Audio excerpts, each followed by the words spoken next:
Oke, selamat sore teman-teman semua.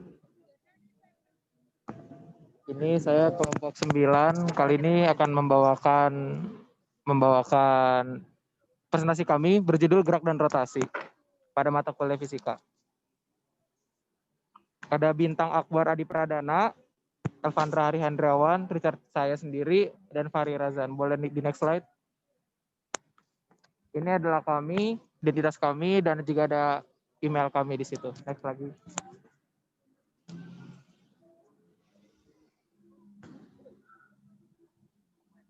Oke. Suatu benda agar tegar dapat bergerak, berputar, dan berotasi. Jika pada benda terdapat gaya yang tidak melalui pusat massa proses, jika pada benda agar terdapat momen couple, maka benda dapat berotasi tetapi tidak menyebabkan gerak translasi. Pada gerak translasi, massa merupakan besaran yang menyatakan ukuran kembang suatu benda. Jadi, sebuah benda tersebut akan mengalami gerak dan rotasi jika adanya bantuan dorongan, entah dari dalam atau dari luar. Maksud dan tujuan kami membuat presentasi ini adalah untuk memenuhi tugas penulisan modul dengan pada kelompok 9 dan agar siswa tersebut dapat menunjukkan dan menjelaskan definisi konsep gerak rotasi. Ya, di next. Rotasi. Apa sih rotasi itu? Rotasi itu adalah perputaran benda jika sumbunya tetap. Jadi misalnya perputaran gasing dan perputaran bumi pada poros sumbunya. Nah, rotasi pada bumi. Untuk bumi, rotasi ini ada garis poros sumbu utara selatan. Jadi garis utara selatan ini tidak berimpit dengan sumbu rotasi bumi, seperti yang terlihat pada globe bola dunia yang digunakan dalam pelajaran ilmu biografi. Coba bisa dilihatin gambarnya. Di next.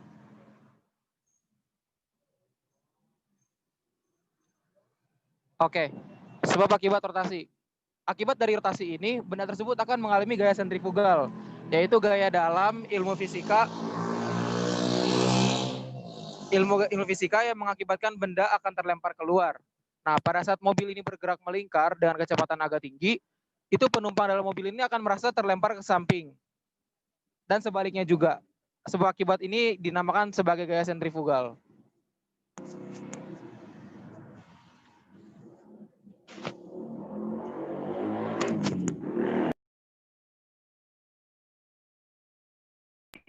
Oke, rotasi. Dia ini terbagi dua. Ada sentrifugal, ada sentripetal. Nah, untuk sentrifugal, ini adalah gaya sentripetal dengan gaya justru berputar menjauhi pusat lingkarannya. Jadi bisa dikatakan gaya sentrifugal ini adalah kebalikan dari gaya sentripetal. Nah, ada namanya disebut dan efek semu. Efek semu dari gaya sentrifugal biasanya itu disebut juga gaya Kayal. Nah, arah gaya sentrifugal ini selalu menjauhi pusatnya, menjauhi lingkaran pusat dari rotasi tersebut.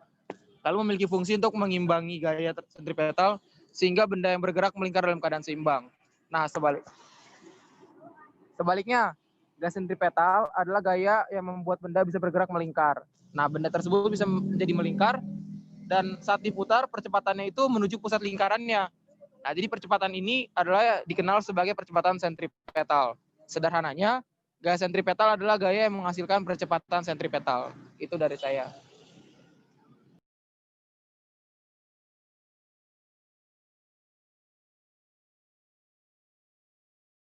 Apa itu gerak rotasi? Gerak rotasi adalah suatu gerakan di mana benda berputar di sekitar sumbu tetap. Dalam gerak rotasi memiliki besaran-besaran seperti sudut dan radian, kecepatan sudut dan percepatan sudut. Beberapa contoh gerak rotasi sering dijumpai dalam kehidupan sehari-hari. Salah satunya, bumi berotasi pada sumbunya untuk bergerak mengelilingi matahari dalam orbit yang berbentuk elips. Demikian juga dengan bulan yang berotasi pada sumbunya untuk bergerak mengelilingi bumi. Berikut adalah gambar contohnya. Next.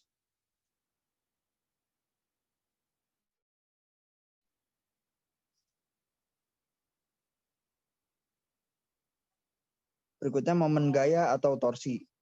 Benda dapat melakukan gerak rotasi karena adanya momen gaya. Momen gaya timbul akibat gaya yang bekerja pada benda tidak tepat pada pusat massa.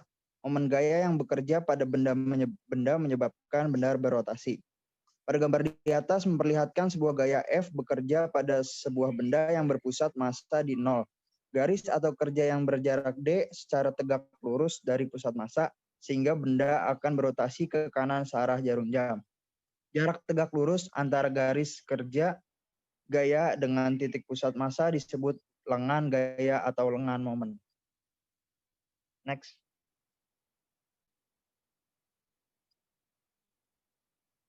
Momen gaya dan notasinya. Momen gaya didefinisikan sebagai hasil kali antara gaya F dengan jarak lengan gaya D. Secara matematis dapat ditulis sebagai berikut. T sama dengan F kali D karena D sama dengan R kali sin alfa. Maka persamaan di atas menjadi sebagai berikut. T sama dengan F kali R kali sin alfa, keterangan yaitu momen gaya Newton per meter. D yaitu lengan gaya, F gaya, R jari-jari. Next.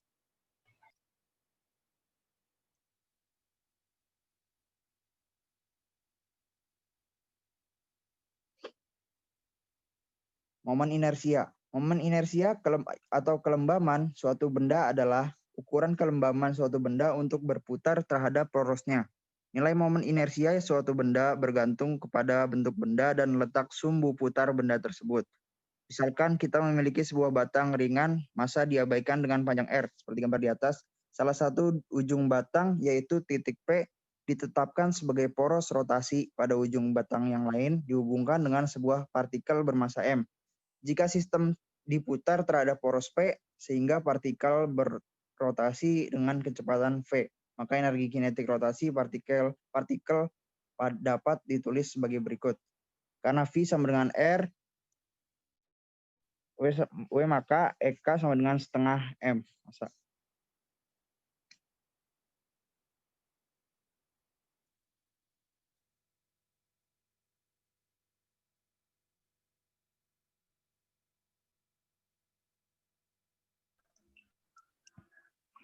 Oke, satuan pada momen inersia. Momen inersia dilambangkan dengan I, satuannya dalam SI adalah kilogram kali meter kuadrat. Nilai momen inersia sebuah partikel yang berotasi dapat ditentukan dari hasil kali massa partikel dengan kuadrat jarak partikel tersebut dari titik pusat rotasi. Faktor M kali R kuadrat merupakan momen inersia titik terhadap sumbu putarnya. Secara matematis dapat ditulis sebagai berikut. I sama dengan M kali R kuadrat.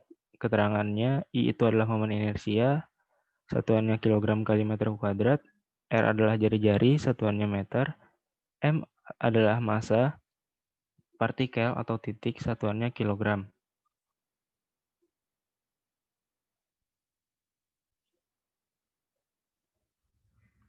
Momen inersia pada gerak rotasi. Benda yang terdiri atas susunan partikel atau titik, jika melakukan gerak rotasi memiliki momen inersia sama dengan hasil jumlah dari momen inersia partikel penyusunnya, yaitu I sama dengan sigma M NRN kuadrat.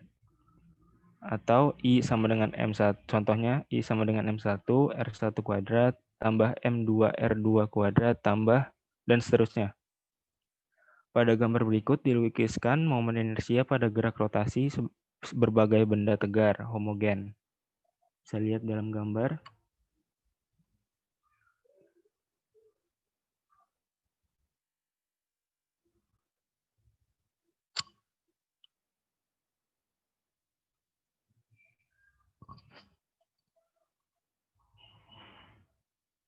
Oke, momentum sudut.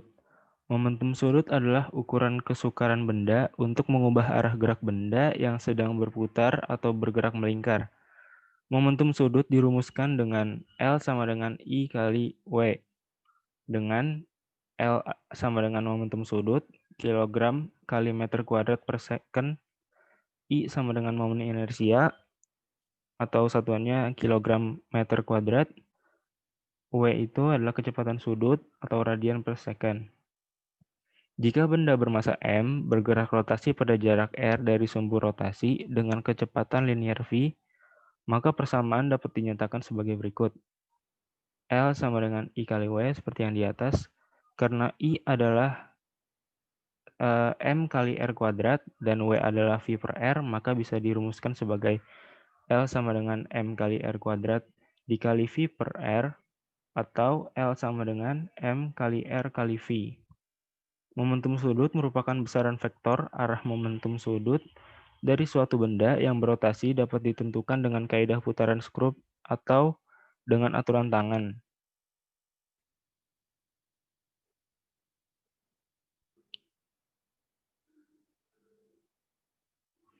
Momen kopel. Kopel adalah pasangan dua gaya sama besar dan berlawanan arah yang garis-garis kerjanya sejajar tetapi tidak berimpit. Besarnya kopel dinyatakan dengan momen kopel, yaitu M, yaitu hasil perkalian salah satu gaya dengan jarak tegak lurus antara kedua gaya tersebut. Secara matematis dapat ditulis sebagai M sama dengan F kali D. Keterangannya, M itu adalah momen kopel, Newton kali meter, F itu adalah gaya, yaitu Newton, D adalah jarak antar gayanya, yaitu meter. Pengaruh kopel pada suatu benda memungkinkan benda tersebut berotasi. Jika kopel berotasi searah jarum jam, diberi nilai negatif atau minus, dan jika berlawanan dengan arah jarum jam, diberi nilai positif. Contoh kopel adalah gaya-gaya yang bekerja pada jarum kompas di dalam medan magnetik bumi, pada kutub utara dan kutub selatan jarum. Bekerja gaya yang sama besar, tapi arahnya berlawanan.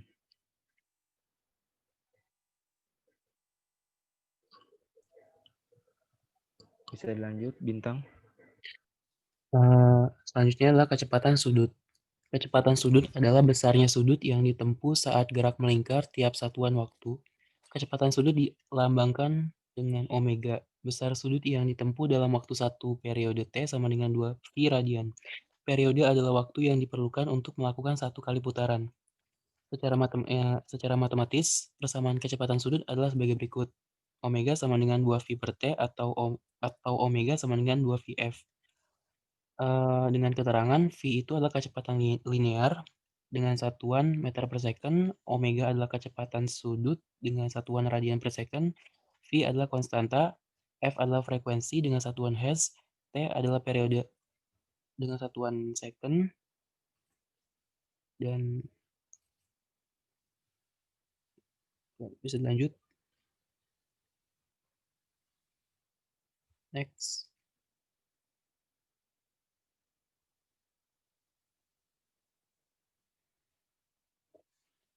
Lalu selanjutnya adalah percepatan sudut. Percepatan sudut adalah laju perubahan kecepatan sudut yang terjadi tiap satuan waktu. Semakin besar perubahan kecepatan sudut pada gerak melingkar, maka semakin besar pula kecepatan sudutnya. Dilambangkan dengan alfa. Rumus percepatan sudut adalah alfa sama dengan delta omega per delta T. Keterangannya, alfa adalah percepatan sudut dengan satuan radian per second kuadrat. Delta omega itu merupakan perubahan kecepatan sudut dengan satuan radian per second. Delta T adalah perubahan waktu dengan satuan second. Next.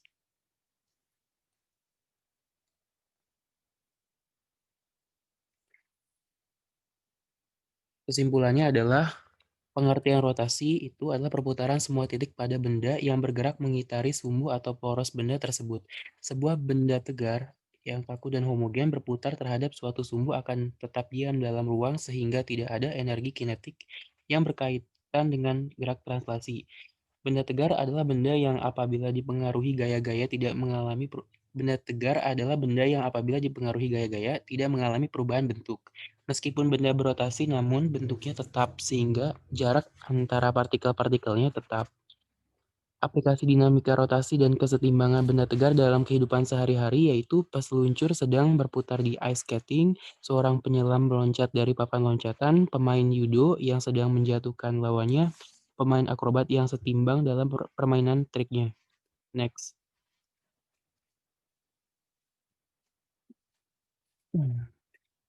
Saran untuk dosen dan calon dosen. Disarankan untuk para calon dosen dan dosen agar lebih menguasai konsep dan menggunakan metode yang tepat dalam menjalankan materi rotasi dan kesetimbangan benda tegar. sehingga dosen dapat memahami konsep dari materi tersebut. Bagi mahasiswa disarankan untuk lebih memperhatikan dosen ketika menjelaskan materi tersebut dan bertanya jika tidak paham mengenai materi tersebut pada saat kuliah sedang berlangsung. Next. Nah, berikut adalah sumber-sumber dari materi yang ada di PowerPoint tadi. Cukup, next. Cukup sekian dari kelompok kami. Ada yang mau ditanyakan? Mau tanya dong. Esa mau nanya, Esa. Itu prinsip kerja di bandara yang circle gimana ya? Sama aja atau beda?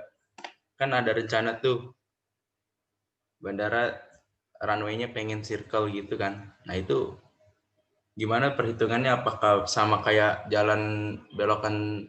Apakah belokannya sama kayak di jalan biasa atau berbeda? Terima kasih. Mohon maaf, Esa tadi gimana pertanyaannya?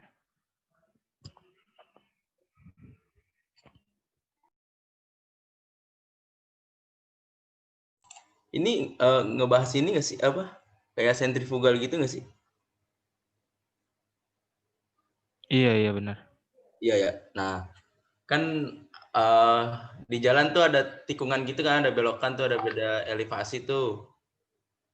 Nah kayak belokan gitu. Nah kalau di bandara itu kan nanti ada rencana pengen di circle kayak lingkaran gitu kan. Nah itu perhitungan radiusnya beda atau sama sih, dan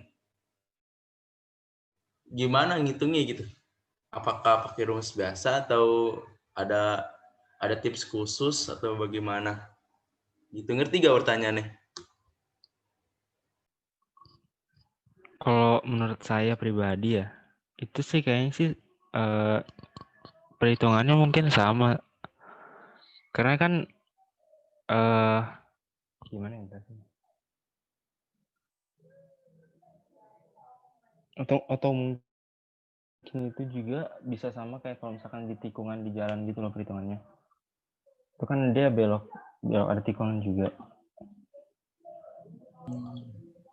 Maaf kalau misalkan ada pertanyaan salah, mungkin bisa dibenerin kalau Esa tahu sendiri, diskusi aja.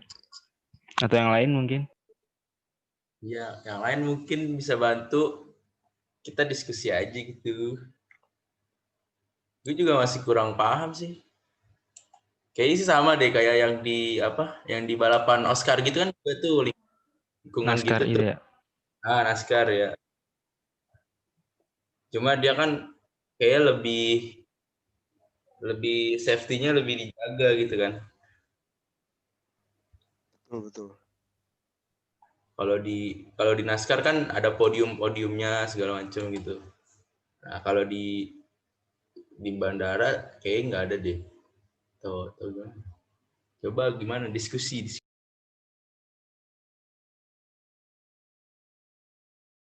Apaan, Sa? Pertanyaan lu, Sa? Pertanyaan gue gini, Del. Kan di jalan biasa kan ada tikungan tuh, kayak di NASCAR gitu, atau enggak di belok segitu kan ada beda ketinggian kan. Nah, kalau di bandara kan ada rencana pengen dibuat circle atau lingkaran. Nah, itu gimana ngitungnya? Atau ada hitungan khusus? Pasti sih dihitung lagi, Sa.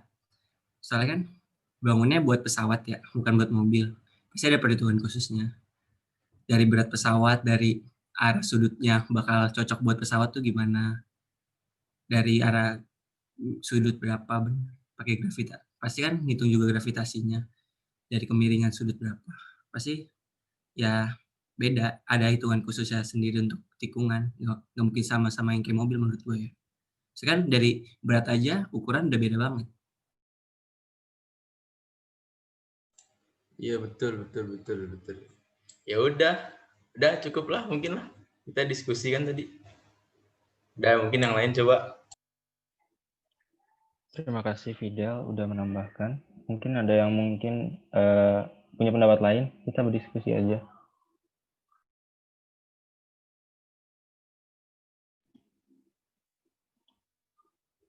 Kalau nggak ada, mungkin bisa dicukupkan. Cukup ya? Oke.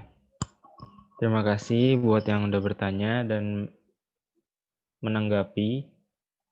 Mohon maaf jika ada kekurangan. Terima kasih. Wassalamualaikum warahmatullahi wabarakatuh.